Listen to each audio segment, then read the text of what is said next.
लूट फूट, आपसी मतभेद, सीट शेयरिंग और एक दूसरे पर बयानबाजी जैसे तमाम मुद्दों से उभरकर इंडी गठबंधन को जोड़ने की कोशिशें जारी है।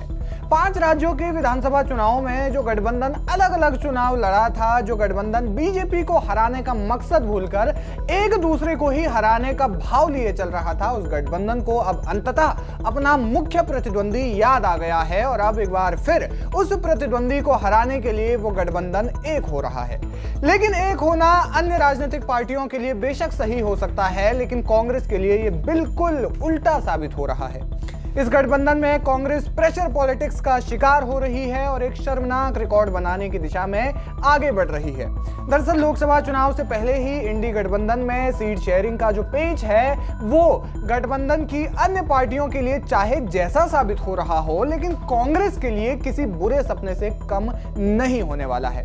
ऐसा इसलिए क्योंकि जिन राज्यों में कांग्रेस ने सीट शेयरिंग की है उनमें वो प्रेशर पॉलिटिक्स का शिकार हुई है। उत्तर प्रदेश में 17 सीटों में ही संतोष करना पड़ा, दिल्ली में भी 3 सीटों पर चुनाव लड़कर संतोष करना पड़ा, जिसके बदले में हरियाणा और गुजरात में आम आदमी पार्टी को सीटें देने पड़ी। मध्य प्रदेश में जो समाजवादी पार्टी का जनाधार ना के बराबर था उसे भी वहां सीट देनी पड़ी। फिर गुजरात में भी आम आदमी पार्टी को सीट दे दी और पंजाब में तो आप पहले ही घोषणा कर चुकी थी कि वो अकेले चुनाव लड़ेगी। ममता दीदी के गढ़ में भी कांग्रेस के साथ डील नहीं हुई है, हो भी जाती है तो कम से कम 2 और ज्यादा से ज्यादा 4-5 सीटों से ज्यादा टीएमसी वहां पर सीटें उनको देगी नहीं। जम्मू कश्मीर में भी गठबंधन अकेले चुनाव लड़ेगा और अभी तो महाराष्ट्र, बिहार, आंध्र प्रदेश जैसे तमाम बड़े राज्यों में सीट शेयरिंग होनी है। अब जितने भी राज्यों में सीट शेयरिंग हुई है उनमें कांग्रेस को अपनी मांग नहीं बल्कि अन्य पार्टियों की बात माननी पड़ी, यहां तक कि उन राज्यों में भी जहां कांग्रेस का जनाधार बेहद मजबूत नजर आता है। अब केरल में घमासान मचा है, जहां सीपीआई ने वायनाड से कैंडिडेट का ऐलान कर दिया है, जहां से खुद राहुल गांधी सांसद हैं और 2019 में 4 लाख से ज्यादा वोटों के अंतर से वे वहां से जीते थे। सीट शेयरिंग के इस पूरे समीकरण को देखते हुए एक बात तो साफ नजर आती है कि कांग्रेस लगातार बैकफुट पर नजर आ रही है, जिसका सबसे बड़ा कारण है एक के बाद एक राज्यों से कांग्रेस की सरकार का जाना।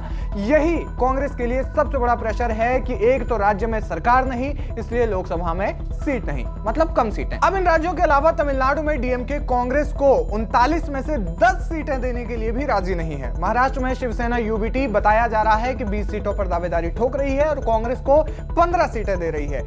23 सीटों पर मांग कर रही शिवसेना यूबीटी अब कांग्रेस के लिए एक भी सीट छोड़ने के मूड में नहीं है। इस तरीके से कांग्रेस पर वहां भी प्रेशर बनाया जा रहा है।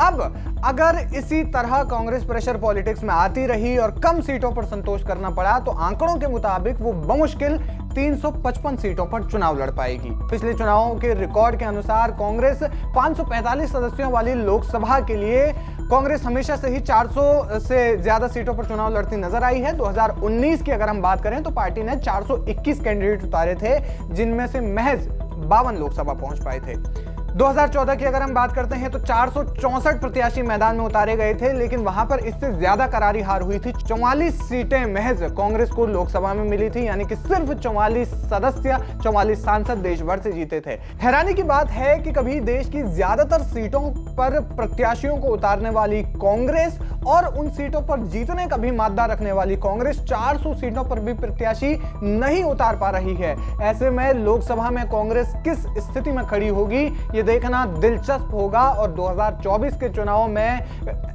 इंडी गठबंधन को एनडीए गठबंधन किस तरीके से इन दोनों के बीच में लड़ाई होती है, किस तरीके से कौन सा जो गठबंधन है वो ज्यादा सीटें जीतता है और कितनी सीटें जीतता है, ये देखना भी दिलचस्प होगा। लेकिन 2024 के लोकसभा चुनाव में एक चीज तो तय हो गई है, इसने कांग्रेस के लिए एक शर्मनाक रिकॉर्ड पहले से ही तैयार कर लिया है। वो रिकॉर्ड है अब तक अपनी सबसे कम सीटों पर चुनाव लड़ने का रिकॉर्ड। क्या कुछ कहना चाहते हैं आप इस खबर पर, हमें कमेंट सेक्शन में जाकर जरूर बताएं।